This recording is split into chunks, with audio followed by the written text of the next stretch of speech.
Mr. President,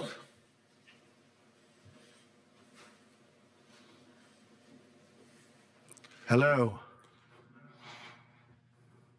What great honor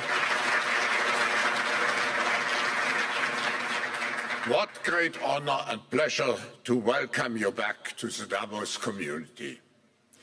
Just 4 days into your new mandate, we highly appreciate your presence with us today. We wish you all the best as you take on your critical work ahead. The global challenges we face today are monumental. The importance of American leadership and your personal leadership in this regard is fundamental and paramount. We are here to hear your vision and policies related to revitalizing the economy and addressing the global challenges. As you might expect, Mr. President, your return to office and your forthcoming policies have been at the focus of our discussions this week. The discussions among 3,000 political and business leaders from over 130 countries who came together here in Davos. We look forward to hearing first from you and then to the follow-up discussion with business leaders moderated by my colleague Børge Brende. Ladies and gentlemen, the President of the United States, Donald J. Trump.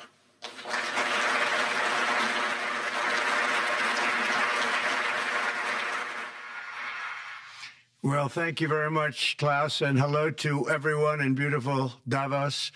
This has been a truly historic week in the United States. 3 days ago, I took the oath of office, and we began the golden age of America. The recent presidential election was won by millions of votes, and all seven, every one of them, all seven swing states. It was a massive mandate from the American people like hasn't been seen in many years, and some of the political pundits, even some of my so-called enemies, said it was the most consequential election victory in 129 years. That's quite nice. What the world has witnessed in the past 72 hours is nothing less than a revolution of common sense. Our country will soon be stronger, wealthier, and more united than ever before, and the entire planet will be more peaceful and prosperous as a result of this incredible momentum and what we're doing and going to do. My administration is acting with unprecedented speed to fix the disasters we've inherited from a totally inept group of people and to solve every single crisis facing our country. This begins with confronting the economic chaos caused by the failed policies of the last administration. Over the past 4 years, our government racked up $8 trillion in wasteful deficit spending and inflicted nation-wrecking energy restrictions, crippling regulations, and hidden taxes like never before. The result is the worst inflation crisis in modern history and sky-high interest rates for our citizens and even throughout the world. Food prices and the price of almost every other thing known to mankind went through the roof. President Biden totally lost control of what was going on in our country, but in particular with our high inflation economy and at our border. Because of these ruinous policies, total government spending this year is $1.5 trillion higher than was projected to occur when I left office just 4 years ago. Likewise, the cost of servicing the debt is more than 230% higher than was projected in 2020. The inflation rate we are inheriting remains 50% higher than the historic target. It was the highest inflation probably in the history of our country. That's why from the moment I took office, I've taken rapid action to reverse each and every one of these radical left policies that created this calamity, in particular with immigration, crime, and inflation. On day one, I signed an executive order directing every member of my cabinet to marshal all powers at their disposal to defeat inflation and reduce the cost of daily life. I imposed a federal hiring freeze, a federal regulation freeze, a foreign aid freeze, and I created the new Department of Government Efficiency. I terminated the ridiculous and incredibly wasteful Green New Deal. I call it the Green New Scam. Withdrew from the one-sided Paris Climate Accord and ended the insane and costly electric vehicle mandate. We're going to let people buy the car they want to buy. I declared a national energy emergency, and it's so important, national energy emergency to unlock the liquid gold under our feet and pave the way for rapid approvals of new energy infrastructure. The United States has the largest amount of oil and gas of any country on earth, and we're going to use it. Not only will this reduce the cost of virtually all goods and services, it'll make the United States a manufacturing superpower and the world capital of artificial intelligence and crypto. My administration has also begun the largest deregulation campaign in history, far exceeding even the record-setting efforts of my last term. In total, the Biden administration imposed $50,000 in additional regulatory costs on the average American household over the last 4 years. I have promised to eliminate 10 old regulations for every new regulation, which will soon put many thousands of dollars back in the pockets of American families. To further unleash our economy, our majorities in the House and Senate, which we also took along with the presidency, are going to pass the largest tax cut in American history, including massive tax cuts for workers and family, and big tax cuts for domestic producers and manufacturers. And we're working with the Democrats on getting an extension of the original Trump tax cuts, as you probably know, by just reading any paper. My message to every business in the world is very simple. Come make your product in America, and we will give you among the lowest taxes of any nation on earth. We're bringing them down very substantially, even from the original Trump tax cuts. But if you don't make your product in America, which is your prerogative, then very simply you will have to pay a tariff, differing amounts, but a tariff which will direct hundreds of billions of dollars and even trillions of dollars into our treasury to strengthen our economy and pay down debt. Under the Trump administration, there will be no better place on earth to create jobs, build factories, or grow a company than right here in the good old USA.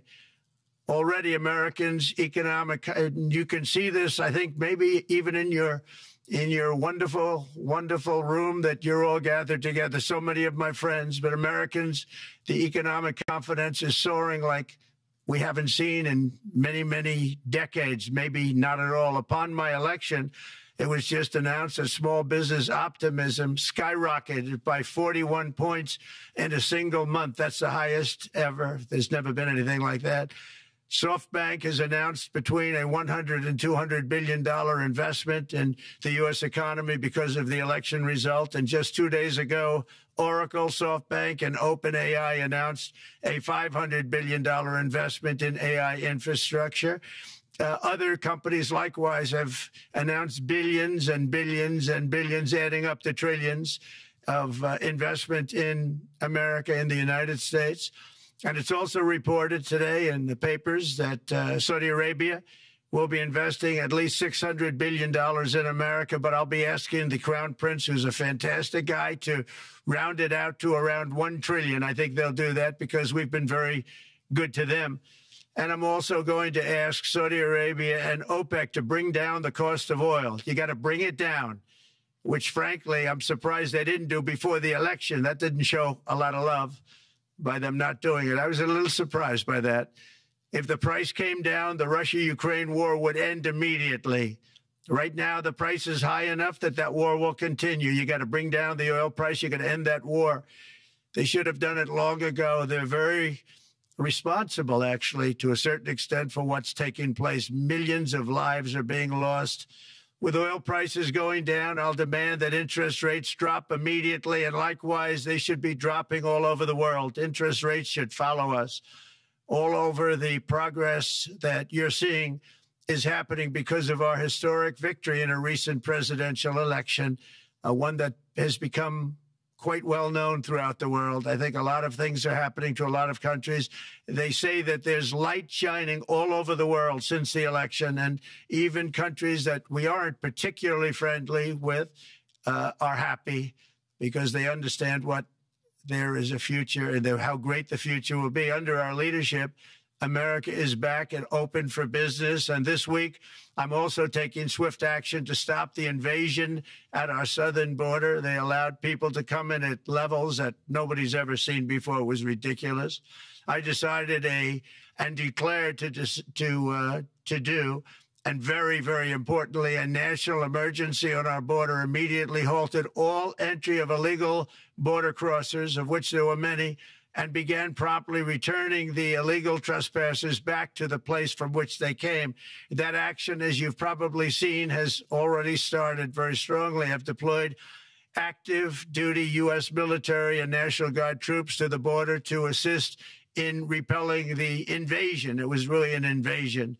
We will not allow our territory to be violated. After 4 long years, the United States is strong and sovereign and a beautiful nation once again. It's a strong, sovereign nation.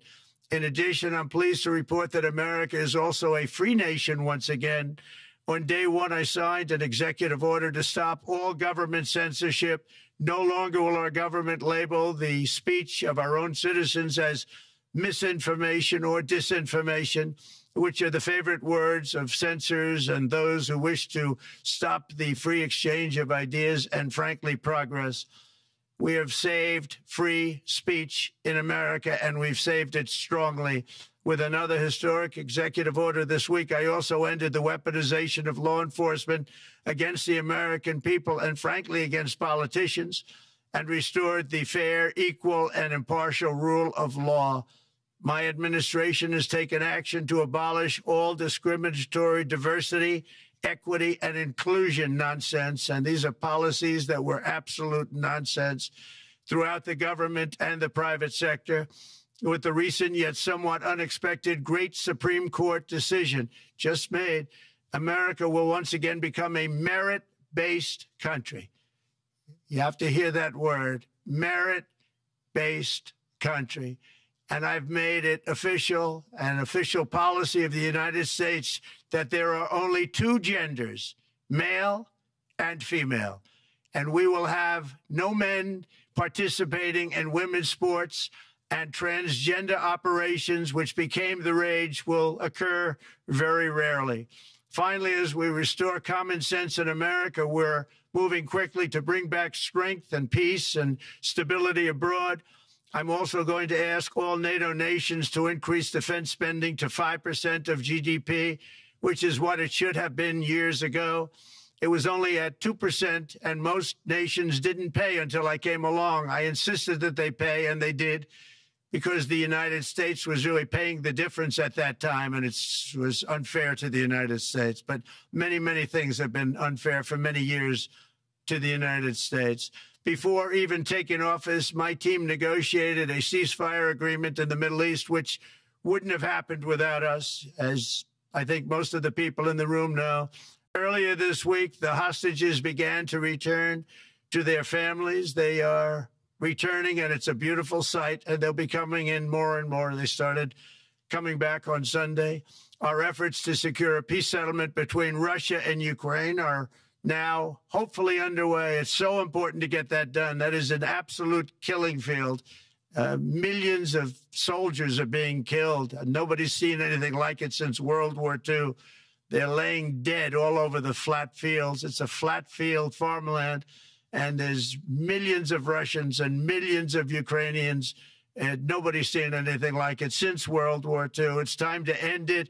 And here in America, we have big events coming up. Next year, we have the 250th anniversary of America's founding. I'm so honored to be president during that. That's been a big event. They've been talking about it for 10 years.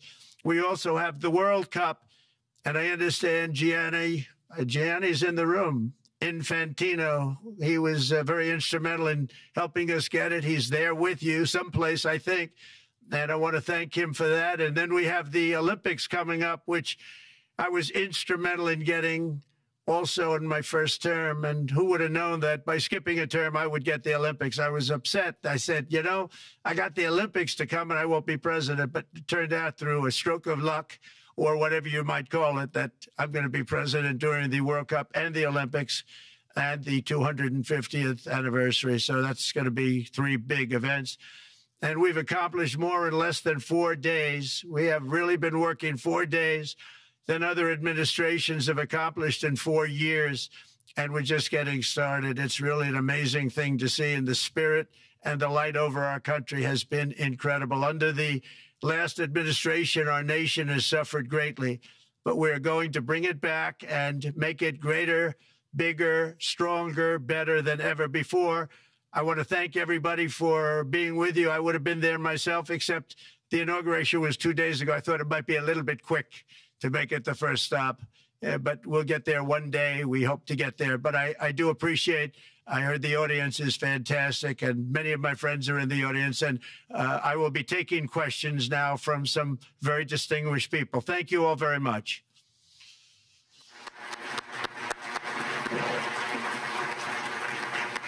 Thank you. Thank you very much, Mr. President, for that very powerful speech. And I think you could hear the applause all the way from Davos to the White House.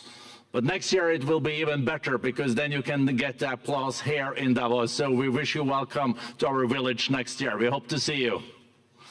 Thank you very much.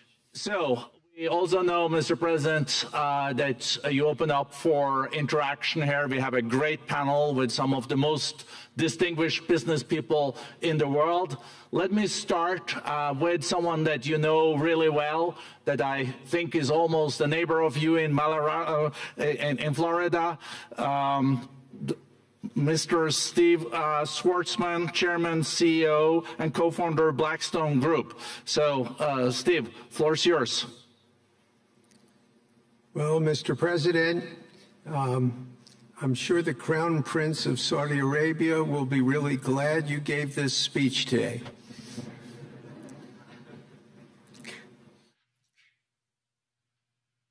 You've had the busiest 4 days that anybody can imagine, and congratulations for that. My question is about some of the things I've observed here at Davos. It's a terrific forum. I've met lots of people, as usual. I think I've been here 30 years. And a lot of the European business people have expressed enormous frustration with the regulatory regime in the EU. And they attribute slower growth rates here because of the numerous factors, but especially because of regulations. And you've taken a completely different approach in this area. And if you could explain the theory of what you're doing, how you're going to do it, and what you expect the outcome to be, I'd appreciate it. Well, thank you very much, and congratulations, Steve. You're a friend of mine, but on a great career. You have had an amazing career, and it continues. So I just want to congratulate you. Very inspirational to a lot of people. I want to talk about the EU, because you mentioned specifically that I have also had a lot of friends and leaders of countries. I've gotten to know them all my first term and a little bit during this period of 4 years, and know them well, like them a lot, but they're very frustrated because of the time everything seems to take to get approved, environmental impact statements for things that you shouldn't even have to do that, and many, many other ways that it takes. And I'm going to give you a quick little example. In the private life, my beautiful private life, before I had all these things happening, the world is a little different. I had a nice, simple life. You knew that. But when I had that simple life, I did projects. And I had a big project in Ireland. And it had to get approval on something that would have made it even better. And I got the approval from Ireland in a period of a week. And it was a very, very efficient, good approval. And they informed me, though, the problem is you're going to have to get it from the EU, and we think that'll take 5 to 6 years. And I said, you have to be kidding. And this was before politics. And I said, wait a minute, it's not that important. I don't want to go 5 or 6 years, but it would have been a big investment. It would have been nice, and it would have been good for the project. And I sent the people to the EU to see if they could speed it up. And basically, it was a 5 or 6 year wait just to get a simple approval that Ireland gave me in a period of literally not much more than a week. And I realized right then, that was the first time I really was involved with the EU, but I realized right then that's a problem.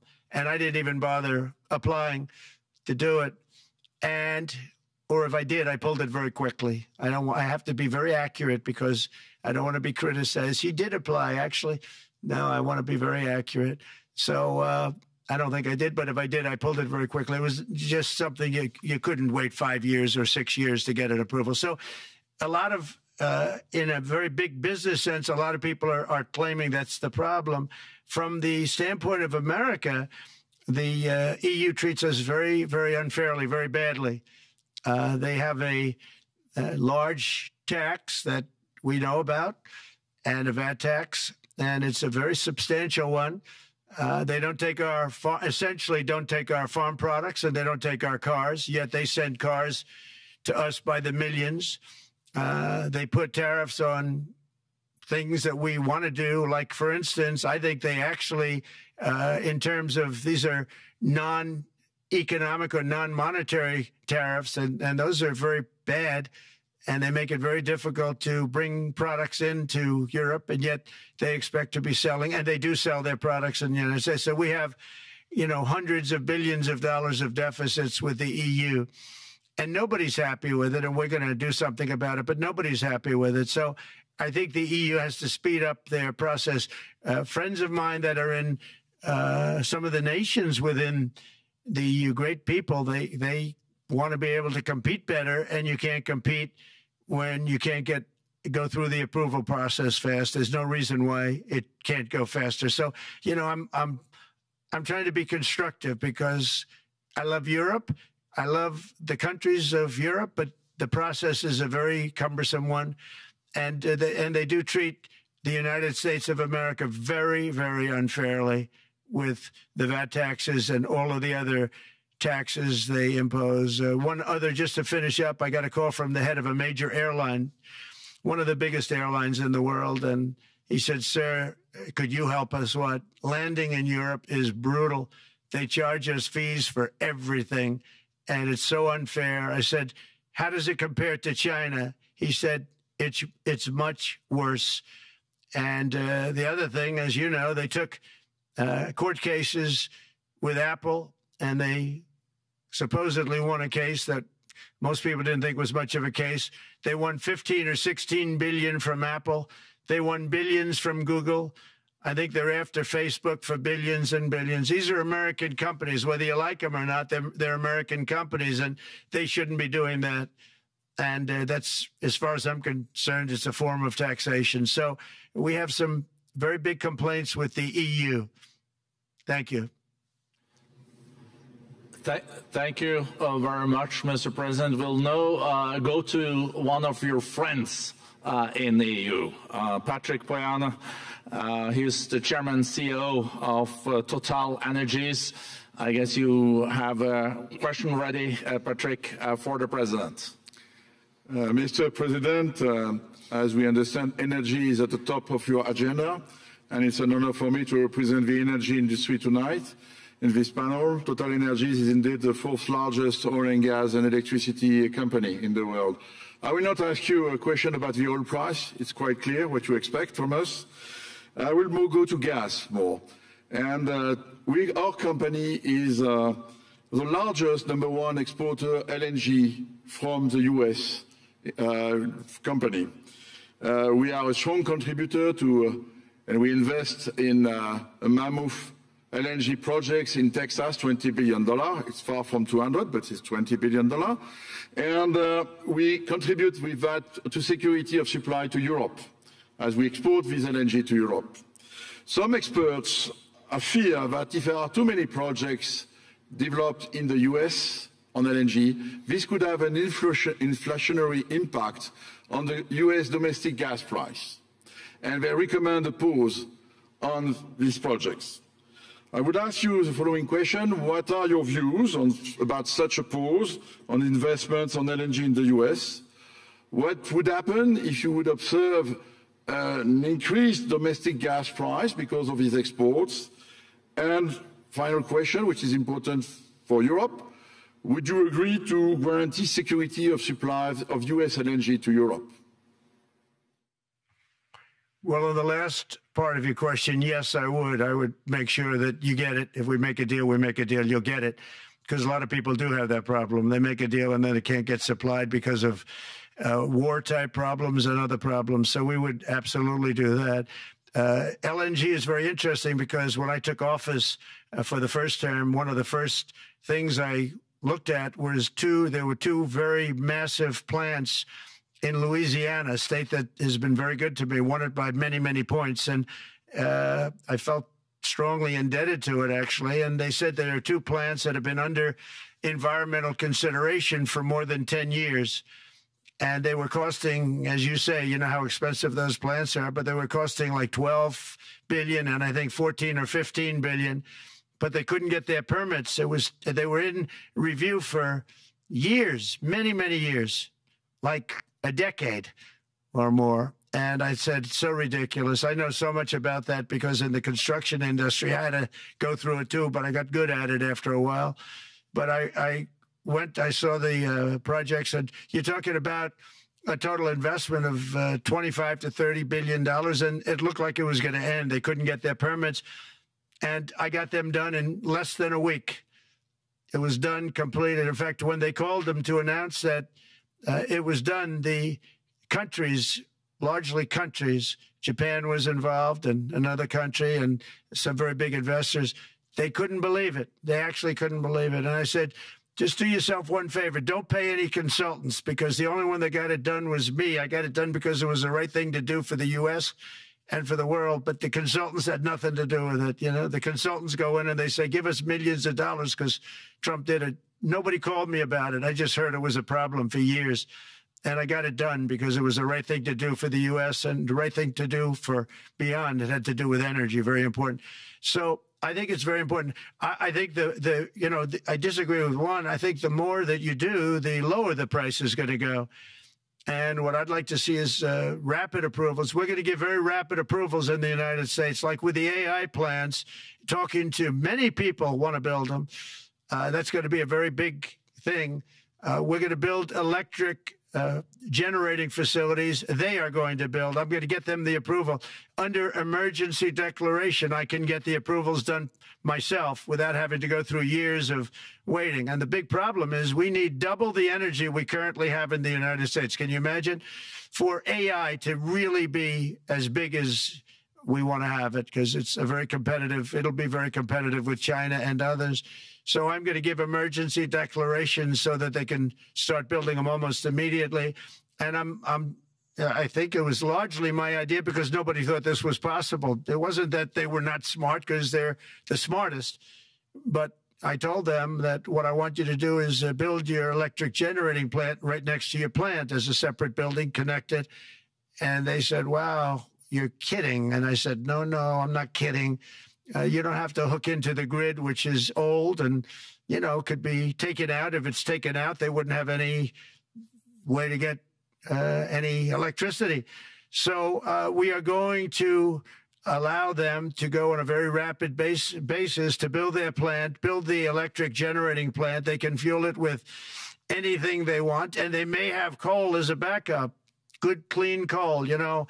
If there were a problem with a pipe coming in, as an example, you're going with gas, oil or gas, and a pipe gets blown up or for some reason doesn't work, there are some companies in the U.S. that have coal sitting right by the plant so that if there's an emergency, they can go to that short-term basis and use our very clean coal. So that's something else that a lot of people didn't even know about, but nothing can destroy coal, not the weather, not a bomb, nothing. It might make it a little smaller, might make it a little different shape, but coal is very strong as a backup. It's a great backup to have that facility, and it wouldn't cost much more money. And we have more coal than anybody. We also have more oil and gas than anybody. So we're going to make it so that the plants will have their own electric generating facilities attached right to their plant. They don't have to worry about a utility. They don't have to worry about anything. And we're going to get very rapid approvals. Thank you. Thank you so much, Mr. President. We'll now go to another CEO that you know very well, Brian Moynihan, the CEO and Chair of Bank of America. Good afternoon, Mr. President, and congratulations, and obviously an eventful week for you and your family.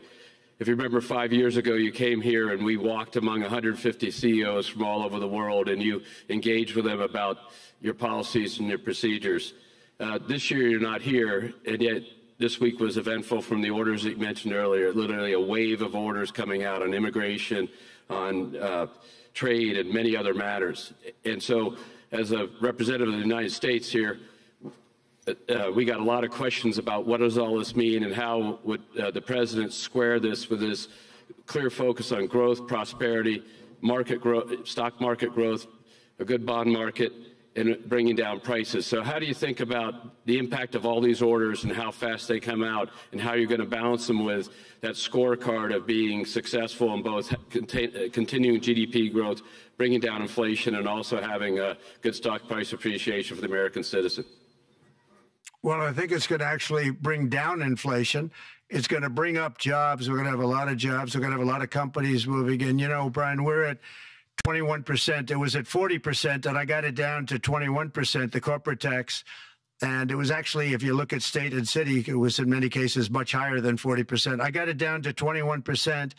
And now we're going to bring it down from 21 to 15% if, there's a big if you make your product in the U.S. So we're going to have the lowest, just about the lowest rate. It'll be, the 21 is on the low side worldwide. The 15 is about as low as it gets. And by far the lowest of a large country, a large, you know, rich, powerful country by far, not even a contest. So we're going to bring it down to 15% if you make your product in the USA. So that's going to create a tremendous buzz. We're also probably going back to the one-year deduction where we deduct, you know, we did that originally, and that was amazing what the impact that had, the one-year deduction, which built up over a period of time, and then it expires. But we're going to go back to that when we do the renewal of the Trump tax plan. We have to get Democrats to approve it. But, you know, if the Democrats didn't approve it, I don't know how they can survive with about a 45% tax increase, because that's what it would be. And so I think they're going to do. We've been working along with them pretty well. I think it's very hard for a political group to say, let's charge people 45% more. So I think we're in good shape. But we're actually doing a reduction for business and small businesses where you're going to bring it down to 15%, which is really something. And by the way, speaking of you, and you've done a fantastic job, but I hope you start opening your bank to conservatives, because many conservatives complain that the banks are not allowing them to do business within the bank. And that included a place called Bank of America. They don't take conservative business. And I don't know if the regulators mandated that because of Biden or what, but you and Jamie and everybody, I hope you're going to open your banks to conservatives, because what you're doing is wrong. Mr. President, I'll say that your friend Gianni said hello, told me to tell you hello, and we look forward to sponsoring the World Cup when it comes, both this summer for the club and next year. So thank you for getting that for the United States. Thank you very much, Brian. Thank you, Mr. President. We'll now go to Anna Butin. She's the Executive Chairman of Banco Santander, one of the big European banks, and also in the U.S. So, Anna. Mr. President, congratulations on a historic victory. I believe you don't know me as well as my fellow panelists, so a few words. Santander is one of the largest banks in the world by number of customers, 170 million. That's more than my friend Brian or my friend Jamie have. And those...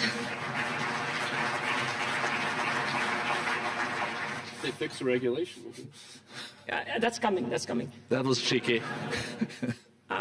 we're a big investor in the United States. We have many million customers, 12,000 employees. We're one of the largest auto lenders. And we recently launched a fully digital bank called Open Bank. We strongly believe banks have a pivotal role in the economy, and we can accelerate growth and help many more customers. That's what we're doing in the United States.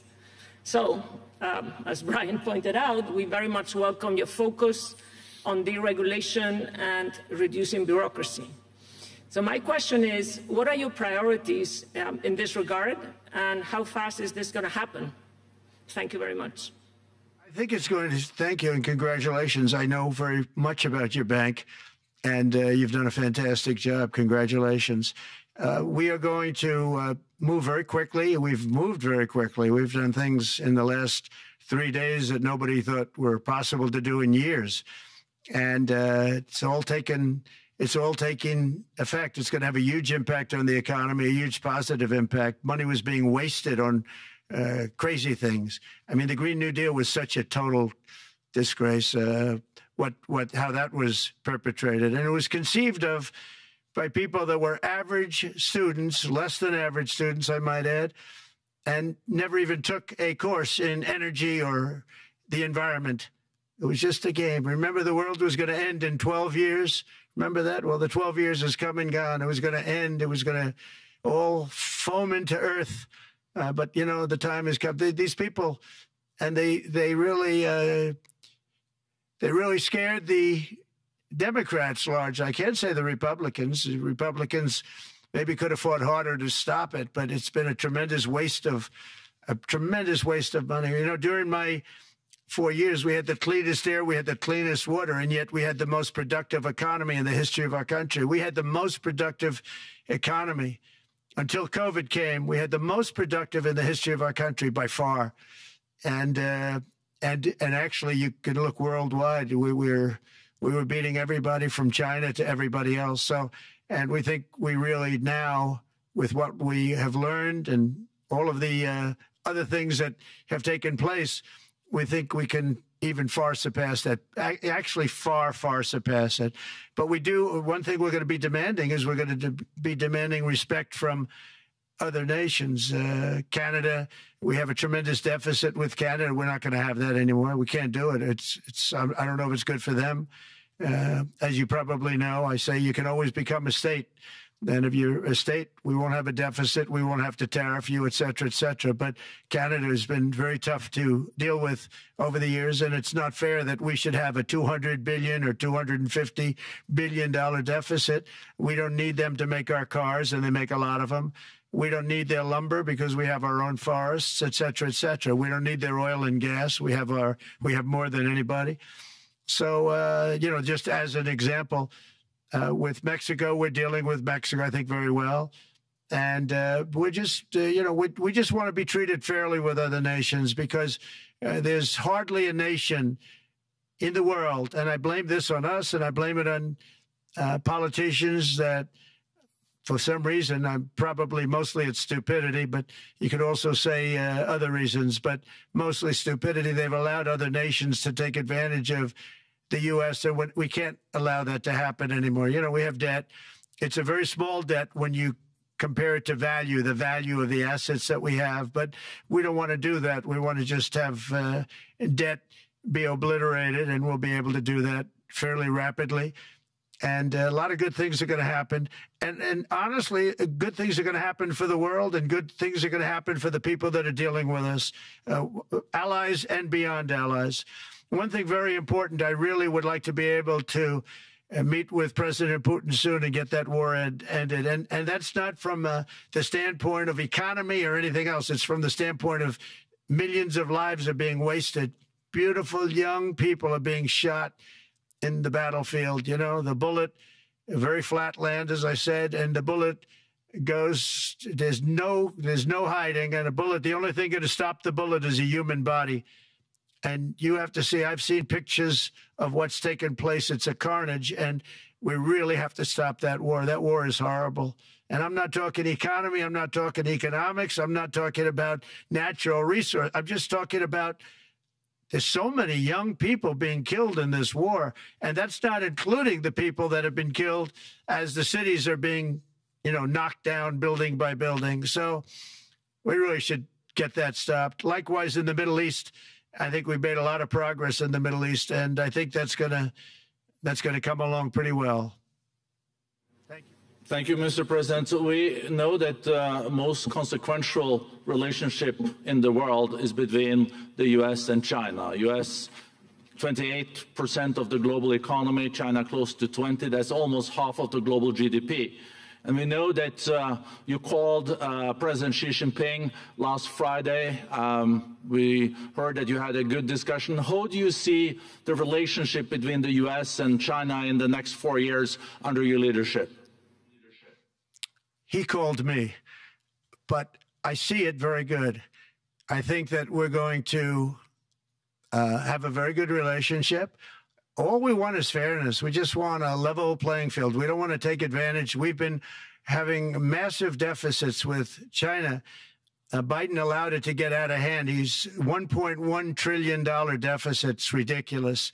And it's just an unfair relationship. And we have to make it just fair. We don't have to make it phenomenal. We have to make it a fair relationship. Right now, it's not a fair relationship. The deficit is massive, as it is with other countries, a lot of Asian countries, actually. But we have deficits that are very big, and we can't keep doing that. So we're not going to keep doing that. But I like President Xi very much. I've always liked him. We always had a very good relationship. It was very strained with COVID coming out of Wuhan. Obviously, that strained it. I'm sure it strained it with a lot of people, but that strained our relationship. But we always had a great relationship, I would say, and we look forward to doing very well with China and getting along with China. Hopefully, China can help us stop the war with, in particular, Russia, Ukraine. And they have a great deal of power over that situation. And we'll work with them. And I mentioned that during our phone conversation with President Xi. And hopefully we could work together and get that stopped.